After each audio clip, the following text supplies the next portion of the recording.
భారతదేశం నా మాతృభూమి, భారతీయులందరూ నా సహోదరులు. ఈ ప్రతిజ్ఞ తెలియని భారతీయుడు ఉండకపోవచ్చు. దేశవ్యాప్తంగా ప్రతిరోజు లక్షలాది విద్యార్థులు ప్రార్థన సమయాల్లో చదివే ప్రతిజ్ఞ ఇది. పాఠశాల దశ నుండి విద్యార్థుల్లో దేశభక్తిని నూరిపోసి చక్కని సాధన ఈ ప్రతిజ్ఞ. ప్రతిజ్ఞ రచయిత పైడిమర్రి వెంకట సుబ్బారావు జయంతి సందర్భంగా ప్రత్యేక కథనం.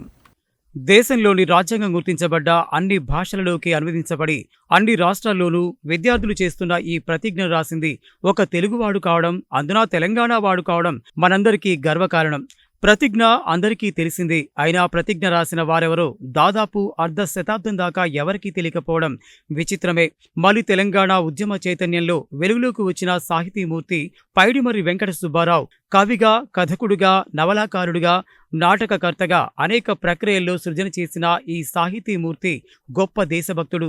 1962లో భారత చైనా యుద్ధం సమయంలో భారతీయుల్లో దేశభక్తిని రగిలించడానికి ప్రతిజ్ఞ రాసిన మహనీయుడు పైడిమర్రి వెంకట సుబ్బారావు. నల్గొండ పట్టణం సమీపంలోని అన్నెపర్తి గ్రామంలో రాంబాయమ్మ, వెంకట్రామయ్య పుణ్యదంపతులకు జూన్ 10, 1916న జన్మించారు. పైడిమర్రి విద్యాభ్యాసం మొత్తం అన్నెపర్తి, నల్గొండలోనే సాగింది. తెలుగు, సంస్కృతం, హిందీ, ఇంగ్లీష్, అరబిక్ భాషల్లో నిష్ణాతులు. నాటి హైదరాబాద్ రాష్ట్రంలోనే ట్రెజరీ విభాగంలో ప్రభుత్వ ఉద్యోగం సంపాదించారు. ఆ తరువాత ఆంధ్రప్రదేశ్ ఏర్పడ్డాక ఖమ్మం, నిజామాబాద్, నెల్లూరు, విశాఖపట్నం, నల్గొండ జిల్లాల్లో పనిచేశారు. పైడిమర్రి వెంకట సుబ్బారావు గొప్ప దేశభక్తుడు. నిజాం పాలనలోనూ ప్రజల్ని చైతన్యపరుస్తూ రచనలు చేశారు. స్వాతంత్ర్యానంతరం కూడా దేశం యుద్ధ పరిస్థితులను ఎదుర్కొన్నప్పుడు ప్రజల్లో దేశభక్తులు రగిలించడానికి కవిగా తన వంతు కర్తవ్యాన్ని నిర్వహించారు. 1962లో భారత్ చైనా యుద్ధం జరుగుతున్న సమయంలో ఆయన విశాఖపట్నం ట్రెజరీ అధికారిగా ఉన్నప్పుడు ప్రతిజ్ఞ రచించారు.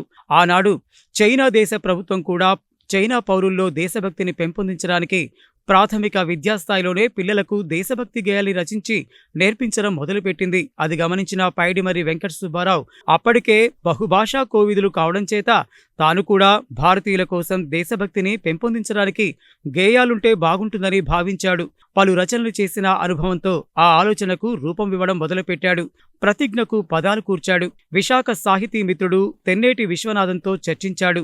వారి శ్రేయోభివృద్ధులే నా ఆనందానికి మూలము అన్న వాక్యాన్ని అదనంగా చేర్చాడు. తాను రూపొందించిన ప్రతిజ్ఞను పాఠ్యపుస్తకాల్లో చేర్చడం కోసం పైడిమర్రి పడ్డ శ్రమ అంతా ఇంతా కాదు.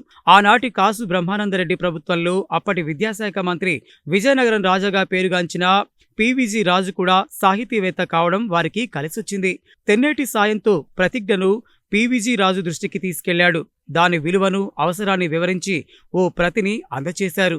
1964లో బెంగళూరులో ప్రముఖ న్యాయ నిపుణుడు మహమ్మద్ కరీం చాగ్లా అధ్యక్షతన కేంద్రీయ విద్యా సలహా మండలి సమావేశం జరిగినప్పుడు జాతీయ ప్రతిజ్ఞగా స్వీకరించారు. తరువాత దీన్ని అన్ని భాషల్లోకి అనువాదం చేయించి 1965 జనవరి 26 నుంచి దేశమంతటా చదువుతున్నారు.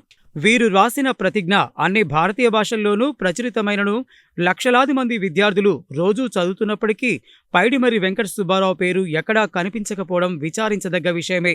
తెలంగాణ ఏర్పడే వరకు ప్రతిజ్ఞ చివర పైడిమర్రి వెంకట సుబ్బారావు పేరు ఏ పాఠ్యపుస్తకంలోనూ లేదు. తెలంగాణ రాష్ట్ర ఆవిర్భావానంతరం పైడిమర్రికి పాఠ్యపుస్తకాలలో సముచిత స్థానం దక్కింది. ప్రపంచ తెలుగు మహాసభల్లో వారిని సముచిత రీతిన స్మరించుకోగలిగాము. భారతదేశం గర్వించదగ్గ దేశభక్తుడు, రచయిత పైడిమర్రి వెంకట సుబ్బారావు.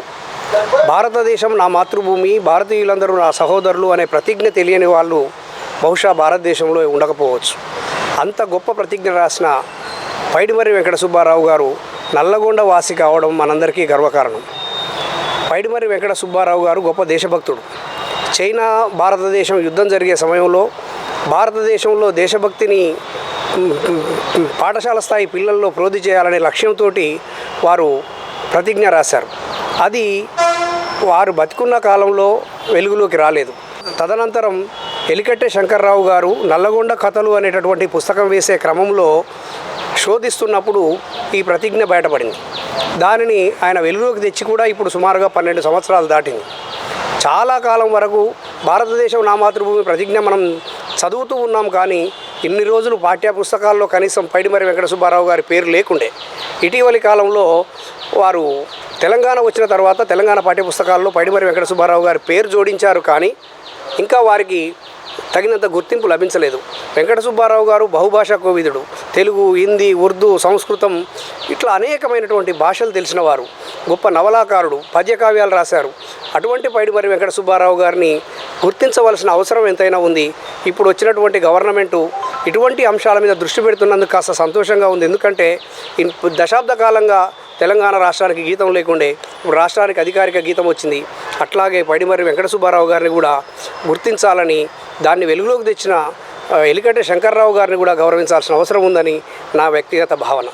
ఇక్కడ నల్గొండ జిల్లాలో కేంద్ర గ్రంథాలయానికి కానీ లేదా కవులు కళాకారులు సమావేశాలకు ఒక సమావేశ మందిరం అనేది ప్రస్తుతం నల్గొండలో లేకుండా పోయింది. కాబట్టి అటువంటి ఒక భవనం కట్టి దానికైనా పైడిమర్రి వెంకట సుబ్బారావు గారి పేరు పెట్టాలని కోరుకుంటున్నాను. పైడిమర్రి వెంకట సుబ్బారావు కవి, కథకుడు, నవలాకారుడు, నాటకకర్త, అనువాదకుడు, ఇలా బహుముఖీనమైన ప్రజ్ఞ వారి సొంతం.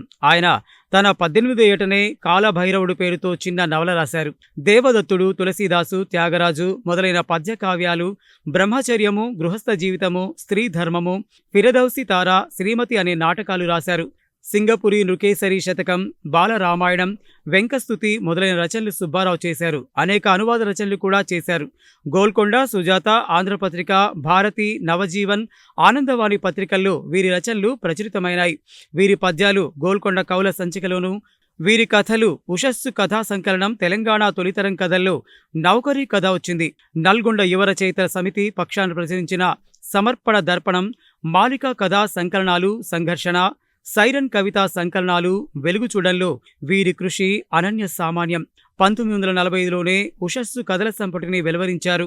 1945-46లో నల్గొండలో జరిగిన ఆంధ్ర సారస్వత పరిషత్తు సభల్లో ప్రముఖ పాత్ర వహించారు. వీరి పదవీ విరమణ తర్వాత సర్వేలు, గురుకుల పాఠశాలల్లో కొంతకాలం స్వచ్ఛందంగా పనిచేశారు. 1977 నుంచి 1988 వరకు నల్గొండ గాంధీ పార్కులో ఉచిత హోమియో వైద్య సేవలందించారు.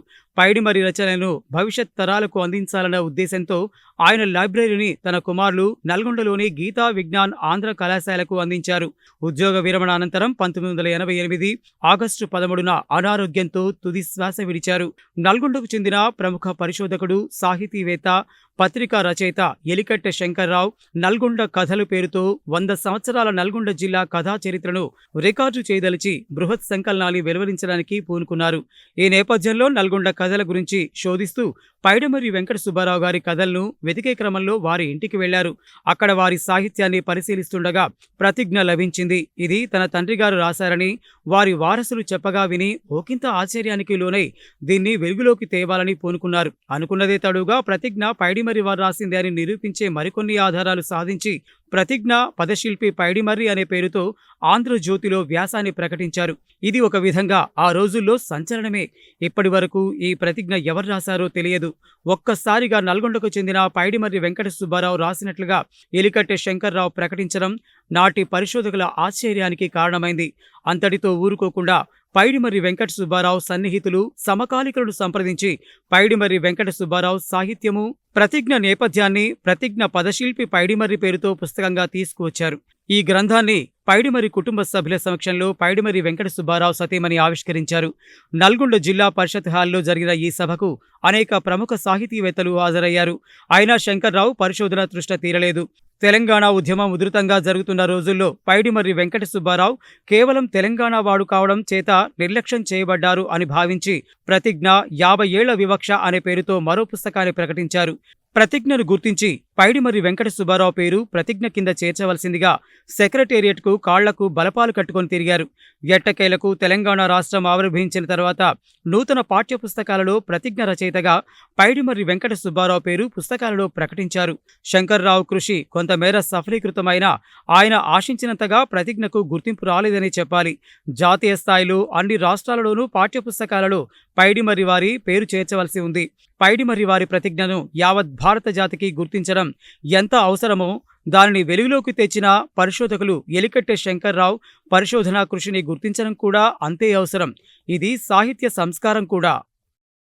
భారతదేశము నా మాతృభూమి, భారతీయులందరూ నా సహోదరులనే ఈ ప్రతిజ్ఞను రాసినవాడు నల్గొండ జిల్లాకు చెందిన దేశభక్తుడు, రచయిత, కవి పైడిమర్రి వెంకట సుబ్బారావు. ఈ పైడిమర్రి వెంకట సుబ్బారావు నల్గొండ పట్టణానికి ఆనుకొని ఉన్న అన్నపర్తిలో పుట్టిండు. ఆయన DTOగా పనిచేసిండు. ఆయన రచయిత కూడా మంచి కవి. చైనా భారత్ యుద్ధ నేపథ్యంలో భారతదేశంలో దేశభక్తిని పెంపొందించాలన్న లక్ష్యంతో ఆయన ఈ ప్రతిజ్ఞను రాసిండు. ఆ తర్వాత అది ఉమ్మడి ఆంధ్రప్రదేశ్లో ఉన్నప్పుడు అది గుర్తింపు పొందింది. ఆ తర్వాత అది దేశంలో ఉన్నటువంటి అనేక ప్రాంతీయ భాషల్లోకి అనువాదమైంది. ఇలా హిందీలో ఆయన రాసిందే, ఇంగ్లీష్లో, తెలుగులో, ఇతర ప్రాంతీయ భాషలలో కూడా ఆయన రాసిందే ఉంది. అయితే ఇక్కడ ఒక విషాదకరమైన విషయం ఏంటంటే అంత గొప్ప గేయాన్ని జాతికి అందించినటువంటి రచయిత పేరు మాత్రం మరుగున పడిపోయింది. ఇప్పుడు జనగణమన రాసింది ఎవరు అంటే మనకు రవీంద్రనాథ్ ఠాగూర్ అని తెలుసు. వందే మాతరం రాసింది ఎవరంటే బంకిం చంద్ర చటర్జీ అంటాం. కానీ రోజు లక్షల మంది పిల్లలు కొన్ని సంవత్సరాలుగా స్కూళ్ళల్లో ప్రేయర్ చేస్తుంటారు, భారతదేశం నా మాతృభూమి, కానీ ఆ రచయిత పేరు ఎవరికి తెలియదు. సో అది విషాదకరమైనటువంటి విషయం.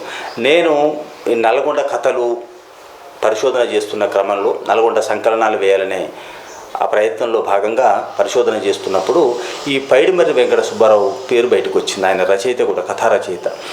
సో ఆయనను వెతుక్కుంటూ పోయినప్పుడు ఈయన ప్రతిజ్ఞ రాసిండు అనేది కూడా నాకు కొంత ఆనవాళ్ళు దొరికినాయి. దాని మీద నేను పరిశోధన చేసి ఫస్ట్ టైం 2011లో ఒక ఆర్టికల్ నాది ఆంధ్రజ్యోతిలో వచ్చేయింది. ఇదే నేపథ్యము, ప్రతిజ్ఞ రాసింది ఫలానా ఆయన.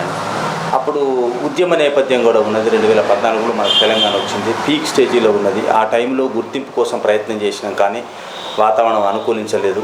ఆ తర్వాత తెలంగాణ రాష్ట్రం వచ్చింది. రాష్ట్రంలో అన్న ప్రతిజ్ఞ రాసినటువంటి రచయితకు దాన్ని వెలికి తీసిన నాకేమన్నా గుర్తింపు దక్కుతుందేమన్నా ప్రయత్నం చేసినా కానీ ఈ ప్రభుత్వం కానీ నల్గొండ రాజకీయ నాయకత్వం కానీ దాన్ని పెద్దగా పట్టించుకోలేదు. ఆ గుర్తింపు అయితే రాలేదు. కాకపోతే ఏంటంటే తెలంగాణ సాంస్కృతిక శాఖ నుంచి పైడిమర్రి వెంకట సుబ్బారావు జయంతులు, వర్ధంతులు అప్పుడప్పుడు జరుపుతూ ఉన్నారు. కానీ అది ఆయనకు సంపూర్ణమైన గౌరవం దక్కినట్టు కాదు. ఆ గౌరవంతో మనం సంతృప్తి పడలేము. ఇప్పటికైనా ఇప్పుడు కొత్త ప్రభుత్వం ఏర్పడ్డది రేవంత్ రెడ్డి నాయకత్వంలో. ఈ ప్రభుత్వమైనా పైడిమర్రి వెంకట సుబ్బారావును చాలా గౌరవప్రదంగా గుర్తించాలి. ఆయనకు స్మారకార్థంగా ఒక లైబ్రరీకి పేరు పెట్టడమా, లేకపోతే ఎక్కడైనా ఒక స్టాచ్యూ ఏర్పాటు చేయడమా, ఇటువంటివి చేసి ఆయనను శాశ్వతంగా గుర్తుండేలా చేస్తే బాగుంటుంది. రెండోది, గేయ రచయితతో పాటు అది వెలికి తీసినటువంటి ఆ క్రమము, దాని నేపథ్యాన్ని కూడా పాఠ్యపుస్తకాల్లో అందించాల్సిన బాధ్యత ఈ ప్రభుత్వాన్ని ఉంది. గత ప్రభుత్వం ఆ ప్రయత్నం చేసింది కానీ సఫలం కాలేదు. చాలామంది రిప్రజెంట్ చేశారు. ఇది ఈ విషయం చరిత్రలో భాగము, ఇది పాఠ్యపుస్తకాల్లో కూడా భవిష్యత్ తరాలకు అందించాలని ఆ ప్రయత్నం చేసింది కానీ పాఠ్యపుస్తకాలకు ఆ విషయం రాలేదు. ఇప్పటికే మన కొత్త పాఠ్యపుస్తకాల రూపకల్పన చేసే సమయం ఉంటే కనుక ఆ సమయంలో ప్రతిజ్ఞ రచయితతో పాటు ఆ ప్రతిజ్ఞ ఇంతకాలం ఎందుకు కనుమరుగైంది, అది ఏ క్రమంలో బయటకు వచ్చిందనే విషయాలు కూడా రికార్డ్ చేయాలి. తెలంగాణ రచయిత రాసిండు, తెలంగాణ రచయితనే దాన్ని బయటికి తీసాం. ఇది రేవంత్ రెడ్డి ప్రభుత్వంలో ఆ గుర్తింపు దక్కుతుందని భావిస్తున్నాను.